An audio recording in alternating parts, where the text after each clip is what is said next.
성경에는 3만 명 정도의 사람이 나옵니다. 아주 많은 숫자가 나오죠. 삼국지의 3천 명에 비하면 아주 많은 사람들이 나고 그리고 죽습니다. 나고 죽으면서 그 3만 명이라는 많은 사람들의 죽음에 대한 행적, 삶에 대한 행적을 기록해 놓았습니다.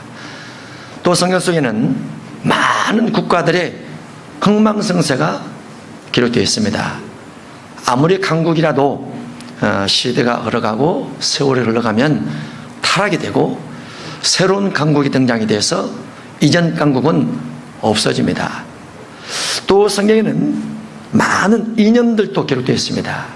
이념이라는 것은 어느 한 사람의 강력한 주장을 주변에 펼쳐서 거기서 학자가 생기고 추종자가 생기고 또 국민이 모아지고 하면 그게 이념입니다.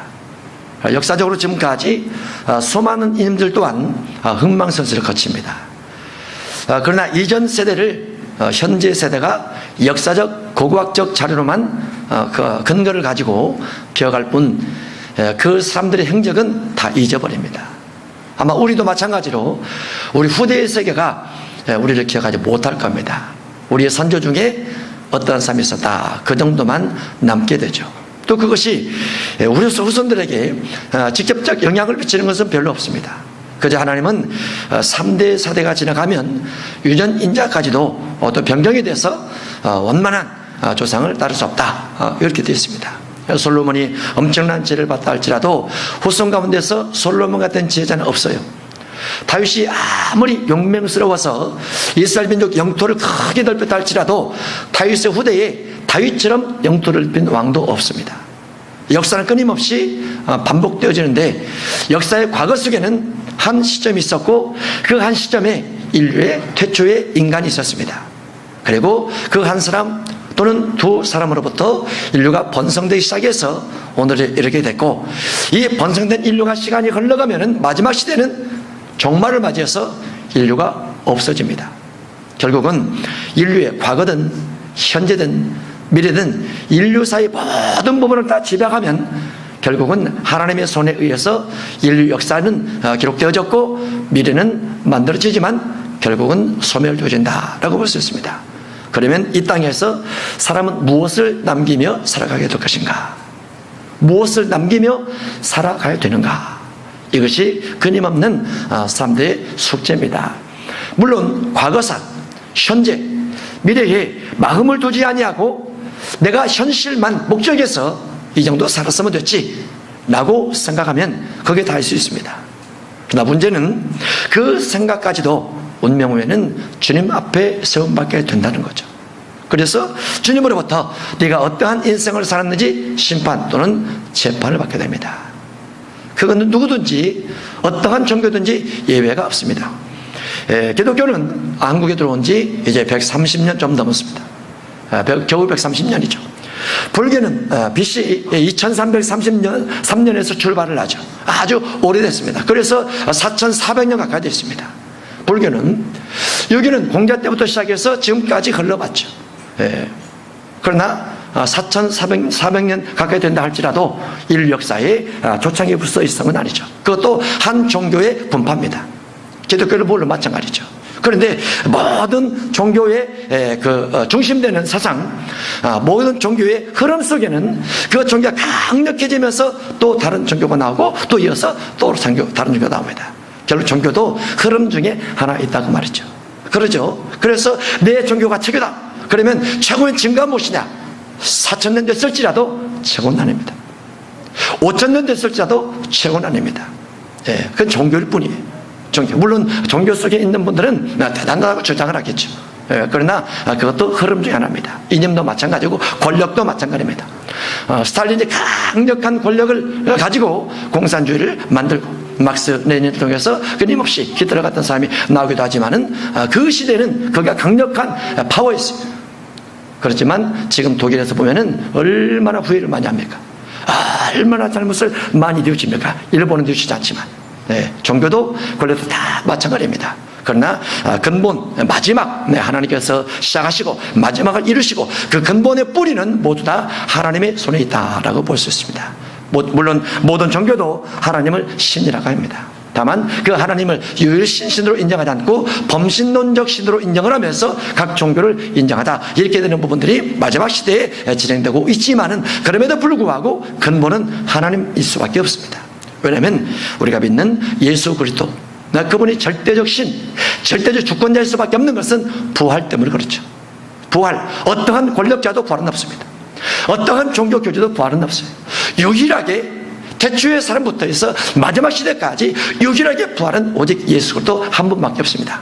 그래서 우리는 예수님을 믿는 신이 가장 정확한 신이요, 가장 바른 신이요, 영생 영원까지 우리를 책임져 주신 신이다, 이렇게 인정할 수밖에 없는 거죠.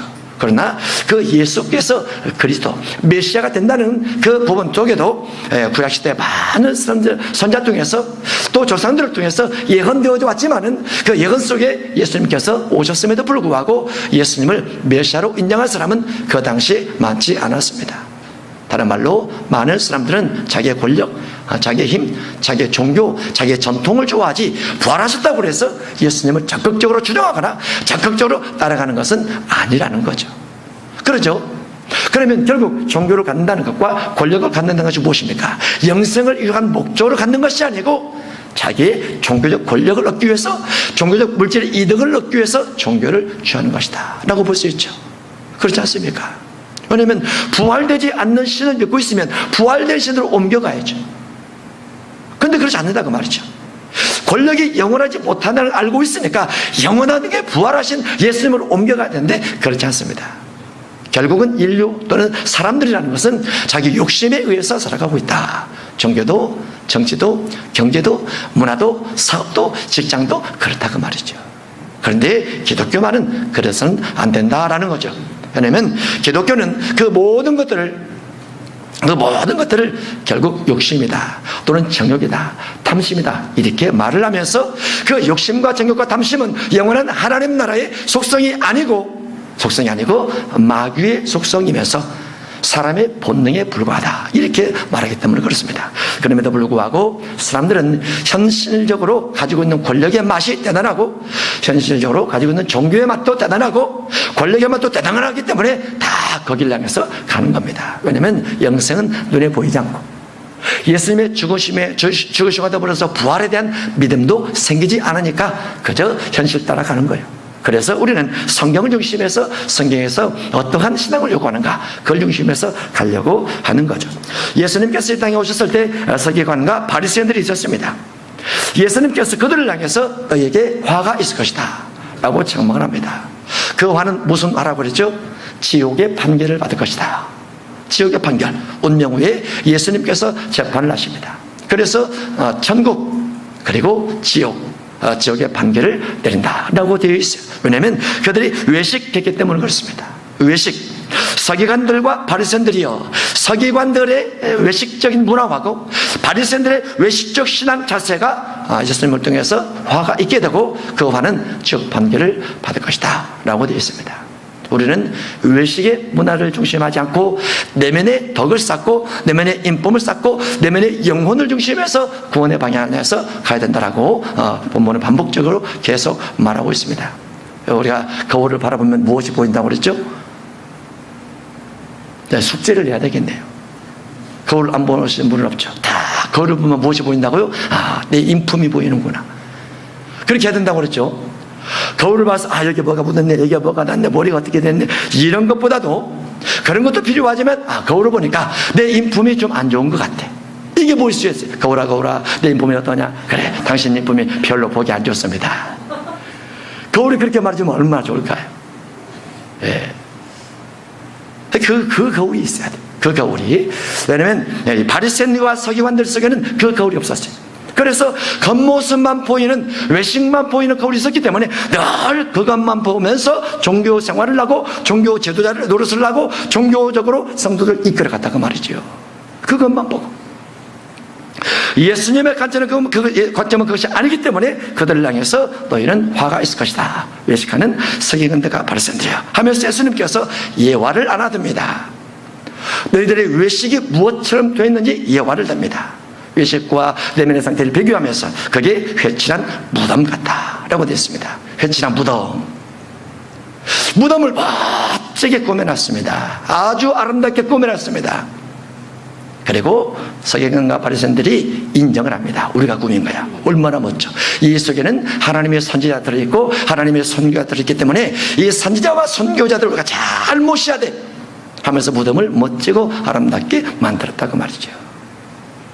그러나 예수님의 관점에서는 그 속에는 겉은 멋지지만은 내면 속에는 죽은 사람의 뼈가 있고 더러운 것이 가득한데 너희도 서기관과 바리새인들도 겉모습은 정말 아름다운데 내면 속에는 죽은 사람의 뼈와 더러운 것 외식불법이 가득하도다. 이렇게 예수님께서 말씀하고 있는 겁니다.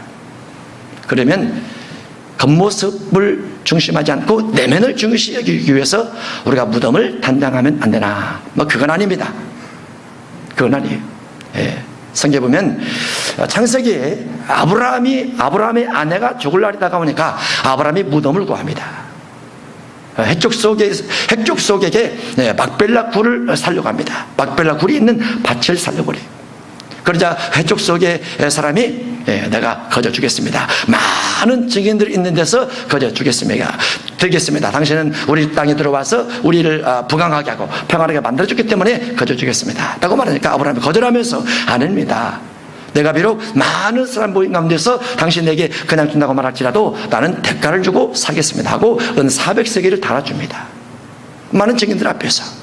그래서 그 밭하고 그 굴하고 사서 이제 아브라함의 아내의 묘지를 삼습니다. 그런데 그 내용을 보면 거기에 밭이 있고 동굴이 있으면서 나무도 있더라. 그게 아브라함의 가족의 묘지입니다. 그리고 아브라함의 아들의 곳에 들어가고 또 며느리가 들어가고 계속 들어갑니다. 그 땅에 결국 합장을 하게 되죠.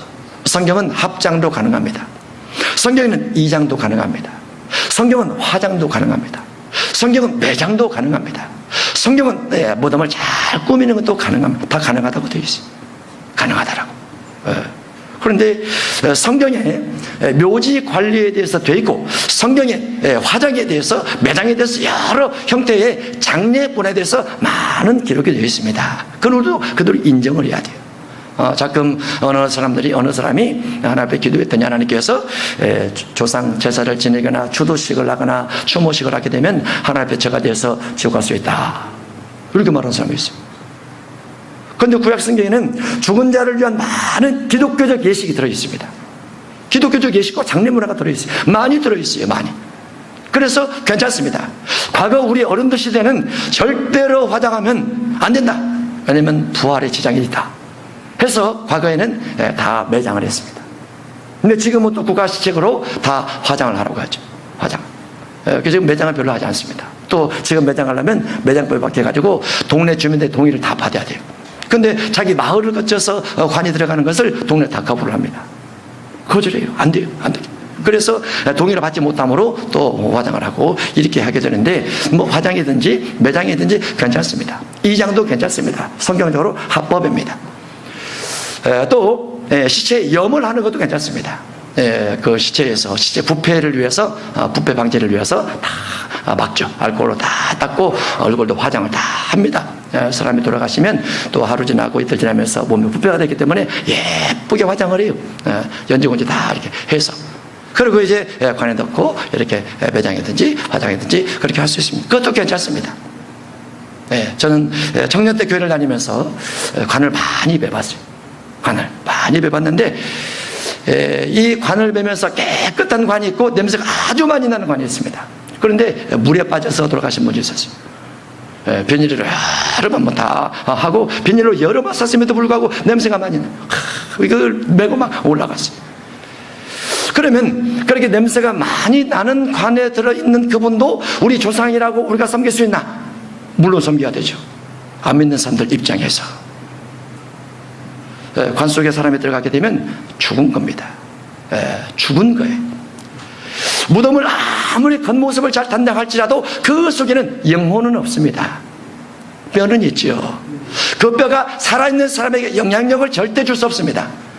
무덤을 잘 한다 할지라도 살아있는 사람이 절대 영향을 주지 않습니다. 아무런 영향을 줄 수가 없어요. 아무런 영향을. 저도 이장도 해봤고 다 해봤는데 영향 못 줍니다. 예. 차라리 살아있는 사람의 말 한마디가 영향을 더 줍니다. 죽은 사람은 죽음으로 영혼이 육체에서 빠져나갑니다. 그래서 육체에 남겨진 뼈와 또 살, 이와 같은 살은 뼈가 돼서 점점 더 구더기가 입힙니다. 냄새가 많이 납니다. 그런데 다 육탈되지 아니하고 육체가 다 되지 아니하고 그대로 있는 상태에서 그분을 조상으로 섬길 수 있나? 못 섬깁니다. 냄새가 너무나 많이 나기 때문에. 마찬가지입니다. 뼈도 마찬가지입니다. 뼈도 마찬가지. 예수님께서 말씀하시기를 죽은 자들로 죽은 자를 장사하게 하고, 이게 있습니다. 죽은 자들은 죽은 자를 장례식할 수 있다라고 되어 있어요. 그러나 너는, 예수님의 제자는 나를 따라오면서 하나님 나라 복음을 증거를 하라, 이렇게 되어 있습니다.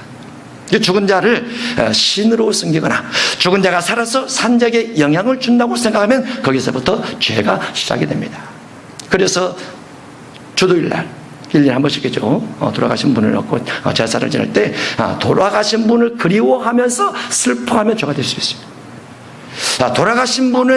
돌아가신 분이 이런 삶을 살았기 때문에 우리가 선한 것을 본받고 의로운 것을 본받고 의롭지 못한 것을 거절하면서 우리 후손의 대를 이어가자. 그건 괜찮습니다. 잘 구분을 해야 됩니다. 구분을. 예. 귀신 중에서 조상이라고 이름한 귀신이 있습니다. 조상이라고 이름한 귀신이 있습니다. 그 귀신이 조상처럼 흉내를 내서 조상제사 지내는데 꼭 옵니다. 귀신입니다. 마치 실제로 돌아가신 분이 오는 것처럼 와요. 성경은 한 번 죽는 것은 하나님의 정하신 것이요 그 후에는 심판이 있으라고 되어 있어서 운명한 후에는 죄가 용서된 사람은 낙원으로, 용서되지 않는 사람은 음부로 가게 되어 있습니다. 저는 영적인 여러 가지를 많이 보고 느끼고 하기 때문에 믿는 사람의 임종 봅니다. 안 믿고 죽은 사람의 임종 다 봅니다. 귀신이 어떻게 데려가는 거 다 보고 있습니다. 저는 사람처럼 다 봐요. 실제로. 그런 것이 오래전부터 있었어요. 물론 많은 기도 가운데서 하나님이 주신 은혜로 있는 것이지만은 저는 그걸 믿습니다. 성경대로. 그래서 우리가 하나님 앞에 범죄치 않고 가는 귀한 방법들을 다 할 수 있지만은 죽은 자를 신으로 섬기거나 뼈를 유골을 신으로 섬기면 절대로 안 된다는 거. 또 죽은 자를 나를 기억해서 제사 역시 안 된다는 거. 다만 우리 가족들이 모여서 함께 어르신들에 대한 교훈을 받고 유훈을 이어받는 것은 괜찮습니다. 그런 정도는. 그러나 죽은 자를 신 삼는 건 안 됩니다. 그런데 본문 속에 보면 회칠한 무덤 같다라고 되어 있어 그 당시에도 무덤을 아름답게 꾸미는 전통이 있었어요. 그 당시에도 무덤을 아름답게 꾸미고 가족들이 와서 방문을 하고 거기에서 곡하고 애곡을 하고 슬퍼하면서 이런 문화가 있었습니다. 그런데 예수님께서 외식하는 서기관들과 바리새인들을 향해서 너희가 겉모습은 잘 꾸미지만은 내면 무덤 속에는 더러운 것이 있고 뼈가 있고 그 다음에 구더기가 있고 이런 것처럼 너희가 겉모습은 잘 꾸미는데 너희 내면 속에 보니까 너희의 생각 속에 보니까 너희 정신을 보니까 정신이 썩었구나 그 말이죠. 마음과 생각이 잘못된 것이 너무나 많구나 그 말이죠. 그 사람의 인격적 성품이 잘못된 것이 많다 그 말이죠. 그런데 이 인격적 성품이 우리 눈에 안 보이지 않습니까? 그런데 예수님은 다 보이는 거예요. 서기관과 바리새인들의 내면의 인품과 성품과 전통을 중심한 것이 다 보이는 거예요. 무엇이 있음에도 불구하고 성경이 있음에도 불구하고 신앙생활함에도 불구하고 교회 중심한 지도자가 있음에도 불구하고 내면 속에는 외식과 불법, 악독이 더러운 것들이 많이 있더라 그 말이죠. 그거를 예수님께서 책망하고 있는 겁니다. 죽은 사람의 뼈는 무엇을 말합니까? 그들 내면 속에 사람을 죽이고자 하는 미움, 욕하는 것, 저주하는 것, 헤아리고 하는 것, 차별을 두는 것, 무시하는 것, 정죄하는 것, 이런 것들이 들어있다고 말이죠. 예를 들면 창세기에 야곱과 에서가 있습니다. 아버지 이삭이 불러다가 에서를 축복기도 하려고 했는데 그 어머니의 계획에 의해서 이제 야곱에 들어가 축복받았습니다. 그랬더니 에서가 오면서 야곱이 결국은 도망갑니다. 야곱이 도망가는데 에서의 마음속에 무슨 마음이 깃들고 있었냐면 아버지가 죽을 때가 다가오니까 내가 반드시 야곱을 죽여버리리라 라는 마음을 먹습니다. 야곱을 죽여버리겠다. 근데 에서의 마음속에 축복 기도를 빼앗긴 것을 가지고 내가 철저하게 회개를 하고 장자권을 빼앗긴 것을 인해서 철저하게 회개를 했더라면 하나님께서 반전을 줄 수도 있었어요. 반전을. 근데 본인 잘못은 회개치 아니하면서 야곱이 축복 기도를 받아가니까 내면 속에 죽음에 대한 원한의 마음, 원통의 마음, 살인의 마음, 죽임의 마음을 가지고 에서가 몇 년을 삽니까? 21년을 살아. 21년 동안 야곱이 언젠가 나타나면 내가 죽여버릴 것이다, 죽여버릴 것이다. 그리고 실제로 야곱이 21년 후에 돌아올 때 자기 400명을 거느리고 옵니다. 야곱을 죽이기 위해서. 그게 에서 인생이었어요. 에서 인생 무슨 인생이었어요? 사람을 죽이려는 생각들로 분노가 가득 찬 인생이었어요. 분노가 가득 찬 인생. 그러면 바리새인 사두개인들은 어떤 마음을 가지고 있었을까요? 하나님, 나는 신앙생활 잘하는데 못하는 사람들 보세요. 나는 죄짓지 않고 살아가는데 죄짓는 사람들 보세요. 나는 저들과 같이 하냐고, 나는 저들처럼 신앙생활 하지 않냐고, 나는 소득의 11조를 드리고 또 하나님 앞에 거룩한 옷을 입고 이렇게 다니고 있으며 일주일에 2번씩 금식하고 막 남과 비교를 해서. 그러면 그들의 내면 속에는 늘 남에 대한 무시가 있다는 거예요. 남에 대한 폄하가 있다는 거예요. 남에 대한 정죄가 있다는 거예요. 자신은 높고 자신은 의롭고 자신은 거룩하다라고 생각하면서 주님께서 말씀하시길, 아니야, 네 속에 있는 판당 전제가 바로 사람을 죽이는 것이고 사람을 무시하는 것이 사람을 죽이는 것이야 라고 말하고 있는 거예요. 그게 마음살인이에요. 물론 겉으로는 안 그런 척 하겠죠. 그들을 사랑한다고 표현하는 척 하겠죠. 그러나 예수님의 관점에서는 너희 마음속에 사람을 죽이려는 마음들이 가득하구나. 마음살인. 이런 마음 어떻습니까? 우리 마음속에는 우리는 예수님의 제자고 예수님의 뒤를 따라가는 사람이기 때문에 용서, 우리가 용서받았잖아요. 사랑, 우리가 사랑받았잖아요. 긍휼, 우리가 긍휼 받았잖아요. 또 회개하고 용서를 구하면서 끊임없이 예수님의 성품을 우리 속에서 드러내면서 가려고 해야 돼요. 끊임없이 무엇이 올라와도, 본능이 올라와도, 더러운 것이 자꾸 올라와도, 그럼에도 불구하고 주여, 내가 주님께 받은 은혜가 너무 크고 감사해서 다 용서하고 살아야만 가겠습니다. 사람은 내 주변에 가까운 사람들과 더불어서 원한을 맺게 됩니다. 안 좋은 관계가 형성이 되죠. 그러나 그것이 우리가 예수님이라는 관점으로 돌아가게 되면, 예수님께서 나를 향해서 해주신 그 은혜로 돌아가게 되면 누가 내려야 돼요. 사라져야 돼요. 그래야 예수님의 책망을 듣지 않고 예수님의 칭찬을 들을 수 있는 사람이 됩니다. 바리새인들의 내면 속에는 그 외식할 불법이 어느 날 하루아침에 쌓여진 것은 아닙니다. 조금씩 먼지처럼 쌓여있어요. 마태복음 12장 35절에 보면 선한 것을 쌓으면 선한 말을 내고 악한 것을 쌓으면 악한 말을 낸다 라고 되어 있습니다. 그들 내면 속에는 바리새인 서기관이니까 그들은 신학교를 다니겠죠.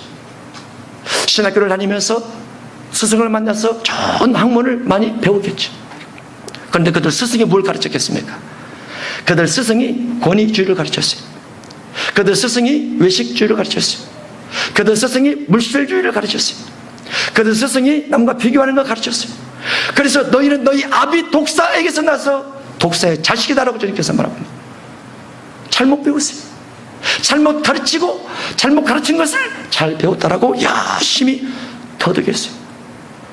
그래서 예수님의 관점에서 너희 스승이나 너희나 똑같은 존재인데 너희는 독사 자식으로 재앙이 있을 것이다 라고 말하고 있는 겁니다. 주님은 우리에게 무엇을 가르칩니까? 세례 요한은 우리에게 무엇을 가르칩니까? 사도 바울은 우리에게 무엇을 가르칩니까? 인품을 가르칩니다. 성령이 강력하게 임해서 인품이 변하더라. 하나님의 능력이 강력하게 와서 인품이 변화하더라. 그게 핵심입니다. 핵심. 그 핵심을 위해서 로마서 8장, 갈라디아서 5장 이렇게 계속 묵상하면서 하나님, 내가 육신적으로 본능적으로 끊임없이 올라오는 것들에 대해서 내가 하나님의 성령을 힘입어 싸우겠습니다. 그리고 변화되어지되 베드로서 1장 4절 11절처럼 신의 성품을 간직하며 살아가겠습니다. 예수님의 성품처럼 온유와 겸손을 가져가고 또 하나님의 성품처럼 믿음의 덕을 세우고 덕의 지식을 가지면서 지식을 또 절제하고 인내하면서 마지막 사랑을 향해서 나아가겠습니다. 이렇게 내 자신과 싸워 가야 돼요. 그렇지 않으면 예수님께서 서기관 바리새인들을 책망해서 그들의 외식을 나무랬던 것처럼 우리도 똑같이 주님의 책망을 받을 수 있습니다. 그 결과는 마태 23장 33절에 있는 지옥의 판결로 연결되어 있지만 우리가 신의 성품에 참여하게 되고 또 주님의 성령을 통해서 성령 열매에 참여하게 되면 천국을 넉넉하게 들어갈 수 있는 사람이 될 수 있다라고 볼 수 있습니다. 신앙생활의 과정은 그겁니다. 신앙생활의 과정은 육신의 소욕과 환경의 소욕이 끊임없이 다가온다 할지라도 예수님을 닮아서 얼마큼 사랑하고 얼마큼 인내하고 얼마큼 절제하면서 주님과 이웃을 섬겨갈 수 있고 내 내면 속에 불의한 생각, 악한 생각, 더러운 생각, 음란한 생각, 죽이려는 생각, 욕하려는 생각을 얼마큼 잠재우고 게으름과 나태함을 얼마큼 잠재우고 판단 정죄를 얼마큼 잠재우고 주님을 닮아갈 수 있느냐, 그게 신앙의 여정입니다. 이 신앙의 여정에 승리하시는 여러분들이 되시기를 축복합니다.